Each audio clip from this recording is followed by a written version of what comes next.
Historia de la fianza. La fianza es un contrato de garantía que nace muchos siglos antes de nuestra era. En tal virtud se analizarán los antecedentes más remotos y trascendentales de la figura jurídica en cuestión, los cuales sirvieron de base para su perfeccionamiento. El Código Hammurabi es uno de los más importantes, en el cual este código se manifiesta una forma de fianza o contrato de garantía, principalmente en la reglamentación de los esclavos, los cuales se consideraban un objeto de propiedad del dueño, el cual podía matarlos sin recato alguno, lo mismo que entregarlo en garantía de una deuda. Otro de los antecedentes se encuentra en India, en el cual la fianza se consigna en las leyes de Manu, expedidas en los años de 1280 al 800 a.C., formada por 12 libros que reglamentaban tanto el derecho público como privado.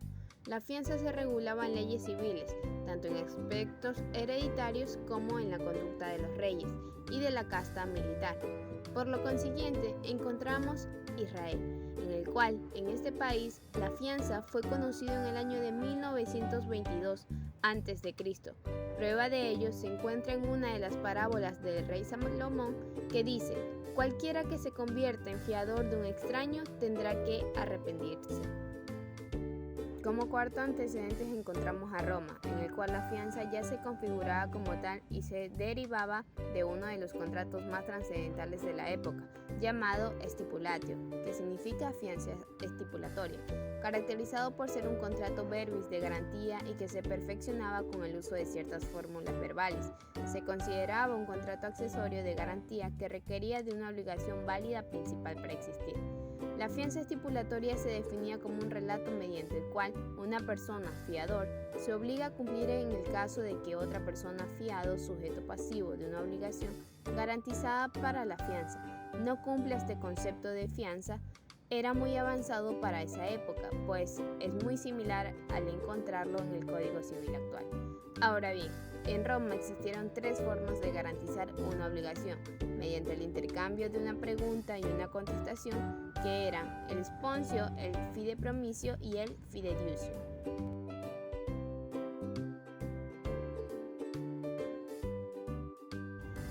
Siguiendo con lo expuesto, tenemos lo que es el concepto de fianza según varios autores, entre ellos destacando a Emma Cóndor, a José María Escach y una breve reseña de lo que nos dice uno de los muchos diccionarios jurídicos acerca de la misma.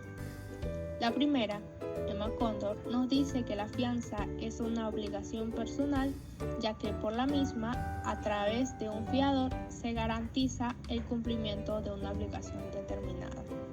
Cabiendo destacar que el fiador es una tercera persona que es totalmente ajena a la obligación principal. Sin embargo, es la persona que garantizará el cumplimiento de la misma una vez que se compromete. Segundo, José María Escach indica que la fianza, al tratarse de un negocio jurídico que es frecuente, tiene una característica esencial, la cual es garantizar personalmente al acreedor el cumplimiento de una obligación ajena. Por último, tenemos lo que nos indica el diccionario jurídico sobre la fianza. Él dice que es la garantía personal que otorga una persona, en este caso el fiador, y por la cual se compromete a cumplir una obligación en lugar del otro, que sería el deudor principal.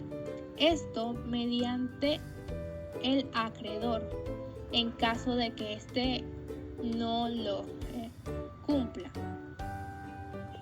Dice que a la vez esta tiene validez, pero que no podrá cubrir la fianza mayor, pero sí la menos extensa.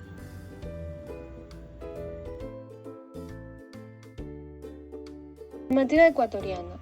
La fianza es una de las obligaciones accesorias contempladas en el Código Civil y muy común en la práctica profesional, definida en el artículo 2238 como una obligación accesoria en virtud de la cual una o más personas responden de una obligación ajena, comprometiéndose para con el acreedor a cumplirla en todo o parte si el deudor principal no la cumple. Forma parte de las cauciones junto con la prenda y la hipoteca. Sin embargo, se diferencia de ellas en el que el fiador constituye un verdadero derecho general de prenda a favor del acreedor, quien puede perseguir su deuda a todo el patrimonio del fiador. Características. De la definición se deducen dos características.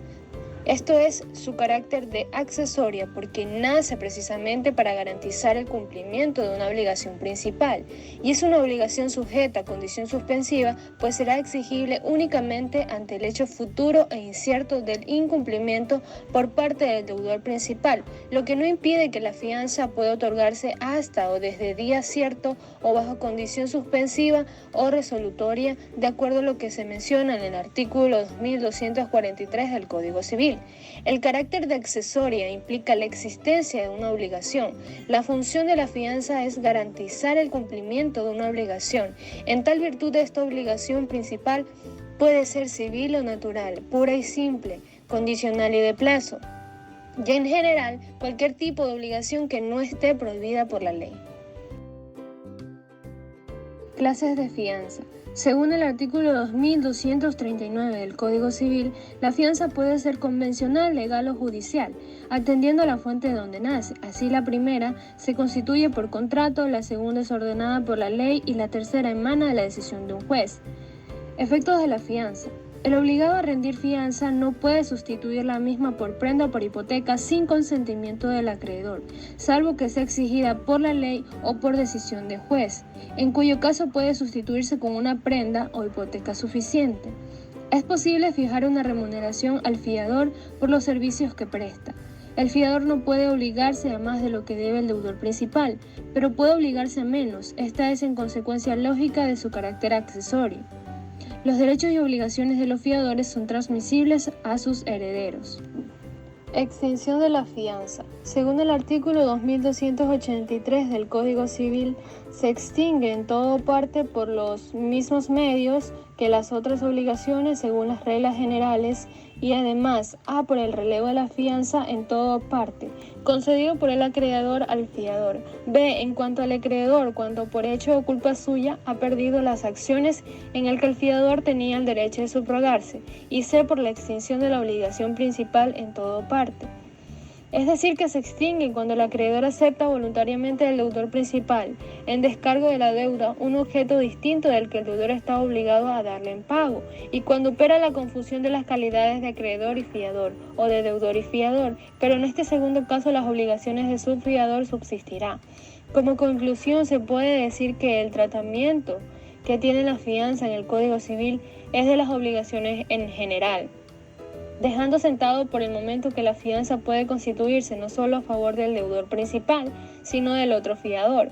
La fianza tiene por objetivo garantizar obligaciones que terceras personas hayan contraído, por lo que se concluye que para que la fianza exista es imprescindible la existencia de una obligación principal, razón por la cual se dice que la fianza es un contrato accesorio que está sujeto a la suerte del contrato principal.